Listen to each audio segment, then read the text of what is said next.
क्या भेजा हमने उठाने के लिए। नमस्कार फ्रेंड्स। हम एक अच्छे शहरी बने, उसके लिए Jamshedpur notify area committee JNC दिन रात काम करती है। स्टाफ ग्राउंड पे काम करते हैं, अधिकारी ऑफिस में काम करते हैं, विजिट करते हैं, मॉनिटरिंग करते हैं, पॉलिसी बनाते हैं, प्लानिंग करते हैं, सिर्फ आपके लिए कि आपकी सुविधा ज़्यादा से ज़्यादा की जाए। आपको पता है आपके शहर को मिनी बॉम्बे भी कहा जाता है, तो ये मिनी बॉम्बे को सुपर बॉम्बे बनाया जा सके, क्लीन, बेहतर और ज़्यादा सुविधाजनक बनाया जा सके, इसके लिए आपकी भी सहयोग की आवश्यकता है। लेकिन आज मैं जिस ऑफिस में बैठा हुआ हूँ वो स्पेशल ऑफिसर हैं जेएनसी के, तो मैं सर से जानना चाहता हूँ कि सर पब्लिक की अवेयरनेस के साथ साथ आप जो जो योजनाएं चला रही हैं पब्लिक के लिए, उसमें सर नटसेल में कुछ बता दीजिए कि कौन कौन सी योजना पब्लिक के लिए ग्राउंड पे उतारने की कोशिश हो रही है। हम लोग हर एक तबके के लिए काम करने की कोशिश कर रहे हैं। अगर मैं लोअर तबके की बात करूं, जो लोअर मिडिल क्लास है, तो उनके लिए हम लोग बिरसा नगर में फ़्लैट बना रहे हैं। और वो फ्लैट में जो राशि निर्धारित है, कुछ लाभुकों को द्वारा भी दिया जाना है, कुछ सरकार दे रही है। तो लाभुकों को अगर पैसा देने में परेशानी है तो उसके लिए हम लोग ऋण मुहैया कराने की व्यवस्था कर रहे हैं, बैंक से कोऑर्डिनेशन करके। अभी तुरंत मैंने बैठक समाप्त की है और बैंकर्स और लाभुक दोनों उपस्थित थे। दोनों के बीच कोऑर्डिनेशन करके कुछ लोगों को हम लोग ने प्रोविजनल लोन भी अभी सैंक्शन करवाया है, जो फाइनली डिसबर्समेंट कुछ दिन में हो जाएगा। तो इस तरह लाभुकों को पैसा भी प्राप्त हो जाए, उनको समय 2024 तक मैं घर दे पाऊँ, इस पर हम लगातार प्रयास कर रहे हैं सर। हाँ सर, प्लीज़। और इसके अलावा अगर हम बात करें लोगों की साफ़ सफाई और बिजली मुहैया कराने की, तो यहाँ पे हम लोग एलईडी लाइट लगवा रहे हैं लोगों को। ऐसे गलियाँ, ऐसे जगह जो अंधकार रहते हैं, वहाँ को चिन्हित करके हम लोग एलईडी लाइट यहाँ पे लगवा रहे हैं। 4000 एलईडी लाइट का फिर मैंने रिक्वेशन भेजा है और फिर ऐसे जगह पे जहाँ इनकी आवश्यकता हम लोग लगाएंगे।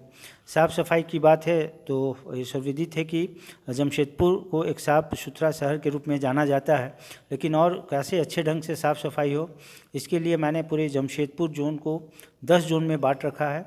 सभी जगह हमारे कॉन्ट्रैक्टर नियुक्त हैं और उन कॉन्ट्रैक्टर के कार्यों पे निगरानी रखने के लिए मैंने हर एक 10 जोन के लिए अलग अलग अधिकारी की भी नियुक्ति कर रखी है, जो सुबह 7 बजे से निकल के ये देखते हैं कि उनको जो मज़दूर देना उतने मज़दूर लगे हैं कि नहीं, काम हो पा रही है कि नहीं।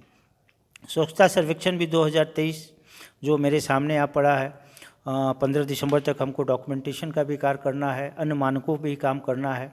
तो इस पे भी हमारी टीम लगातार लगी हुई है और हम चाहते हैं कि इस बार 3 स्टार तो हमें मिल चुका है, 5 स्टार का भी रेटिंग हमें मिल पाए। जी, बहुत बहुत धन्यवाद सर। आपको 3 स्टार नहीं 5 स्टार मिले और हम सब इसके लिए ज़रूर प्रयासरत रहेंगे। सर एक चीज़ आपसे जानकारी लेनी थी कि सर बहुत ऐसी जगहों पे पार्किंग और बस स्टैंड की टेंडरिंग में थोड़ी सी विलम्ब हो रही है, कुछ टेक्निकल कारणों की वजह से सर, क्योंकि वो हो जाए तो उसमें बड़ी सारी सुविधाएं लोगों को जुड़ी हुई हैं और रेवेन्यू भी जुड़ा हुआ है, क्योंकि आप रेवेन्यू पे भी फोकस करते हैं और पब्लिक की सुविधा पे भी फोकस करते हैं।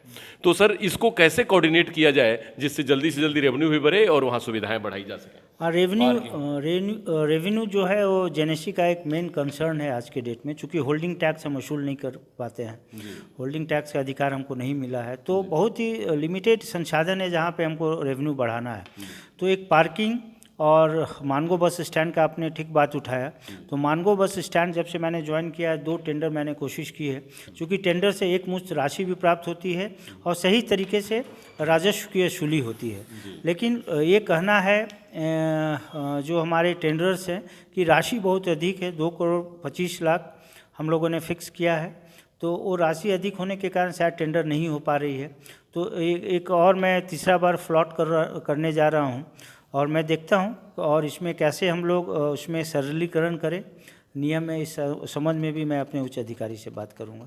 हाँ सर, नेक्स्ट क्वेश्चन सर कि सर जो आपने बिरसा नगर में हज़ारों लोगों को आवास मिलने वाला है वहाँ पर, और सर मैं इसमें ने देखा कि एशिया का सबसे बड़ा आवासीय योजना है वो, और उसमें जो लोअर मिडिल क्लास के लोग रहेंगे उनके पूरे सपने पूरे होने जा रहे हैं, जो एक मकान और एक फ्लैट उनके भी शहर में हो। तो सर वो मकान समय मिल जाए जो आपने जैसे बताया, लेकिन उसके बाद सर उसकी मेंटेनेंस, क्योंकि वो बहुमंजिली आवास है, 8 फ्लोर है, G+8, तो उसमें बड़े सारे सेक्शंस हैं, ब्लॉक्स हैं, तो उसके मेंटेनेंस और उसकी सुविधा सुचारू हो, क्या सर उसके ऊपर भी अभी से कोई प्लानिंग चल रही है आगे उनको आवास देने के बाद? हाँ, बिल्कुल सही बात है कि वो तो फ्लैट का ही रूप रहेगा, जैसे अपार्टमेंट में लोग रहते हैं।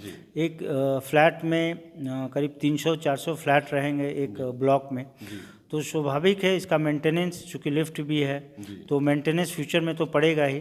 तो उस संबंध में भी हम लोग एक कार्य योजना बनाने की कोशिश कर रहे हैं। फाइनली वहाँ के रहने वाले लोग ही आपस में एक कमेटी बना के, चूँकि लंबे समय तक उनको रहना है, और जो कंपनी बनाती है बनाने के बाद चली जाती है, लंबे समय तक तो वहाँ रहेगी नहीं। तो फाइनली जो वहाँ पे फ्लैट ऑनर्स रहेंगे उनके बीच एक कमेटी बना के कैसे नियम बनाया जाए ताकि सुचारू रूप से इसका संचालन हो सके, हम लोग एक कार्य योजना बनाएंगे इसमें। सर, इसमें मैंने देखा था दिल्ली में RWA का एक आयोजन हुआ, रेजिडेंट वेलफेयर एसोसिएशन सब बनते हैं। तो सर उसमें होता है कि एक गवर्निंग इकाई जरूर होती है सरकार की तरफ से, क्योंकि उन सब लोगों के ऊपर एक अकाउंटेबिलिटी होती है, क्योंकि वो सरकार की तरफ से रिप्रेजेंटेटिव होते हैं, वो क्या गलत कर रहे हैं क्या सही कर रहे हैं। तो क्या उस तरीके की सर योजना होगा कि उन लोगों के साथ अपनी एसोसिएशन या अपने विभाग का भी एक आदमी हमेशा हमेशा के लिए उनके कमेटी में नियुक्त होगा जो उनको मॉनिटर करे, जिससे कि वहाँ पर हज़ारों लोगों के परिवार सुख शांति और आनंद से रह सके? हाँ, नहीं, बिल्कुल सही सजेशन है आपका, ये होना भी चाहिए। चूँकि गवर्नमेंट प्रॉपर्टी ही है जिसको हम ट्रांसफ़र कर रहे हैं अपने लाभुकों को, तो बिल्कुल रहेगा। जेएनएससी के एक प्रतिनिधि भी वहाँ पे बराबर रहेंगे, ताकि उनको पता है, जेएनएससी के पदाधिकारी को पता रहेगा ये भवन कैसे बना है, कितने ब्लॉक का है, कितने लोग वहाँ रहते हैं, तो वही कोऑर्डिनेशन करेंगे वहाँ के फ्लैट ओनर्स के साथ। सर, तो कब लास्ट समय कब माना जाए कि वहाँ पे लोग दिवाली, किस वर्ष की दिवाली वहाँ पे मना पाएंगे हमारे लोअर मिडिल क्लास के जमशेदपुर के लोग? देखिए 2024 मैंने लक्ष्य निर्धारित किया है, जो गवर्नमेंट ने भी किया है, तो मैं कोशिश करूँगा तब तक ये बन जाए।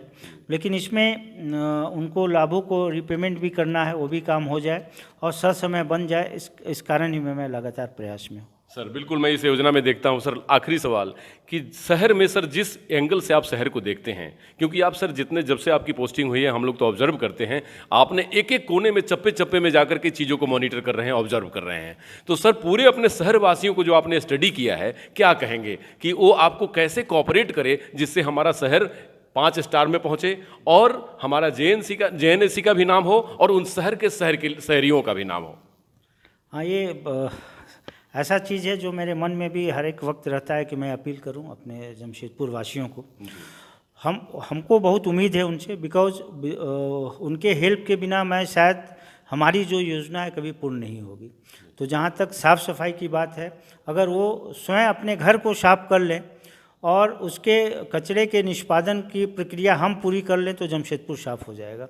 तो मैं उनसे यही आग्रह करूँगा आपके माध्यम से कि आप जेएनएससी से संपर्क करें, डोर टू डोर जो हम लोग कचरा उठाव का जो कार्यक्रम बनाया है उसमें आप शामिल हों और कचरे को रोड पे न फेंकें।